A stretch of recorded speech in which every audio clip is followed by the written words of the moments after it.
Pinapakainit talaga ng mundo ngayon, guys. Hindi ko alam kung saan ba ito galing ang init na to. Para lang disyerto yung mundo.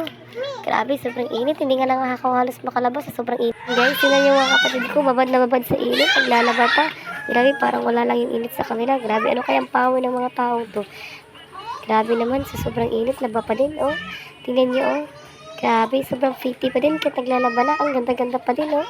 Tingnan mo, oh, pak. Pak na pati pa din. Mga pamangkin ko, oh, kahit sobrang init, kumapagawa pa din ng saranggola. Grabe naman itong mga batang to. Ano kayang mga powers dito? Grabe ito, hindi ko na alam anong gagawin ko. Stress na ako sa sobrang init. Hindi na ako makatulog. At mas lalo pa ako na-stress yung nakita ko yung anak ko. Tingnan mo naman anong ginagawa ng anak ko. Grabe talaga, saliba to ng init. Grabe anak, ano mang nangyari sa'yo anak?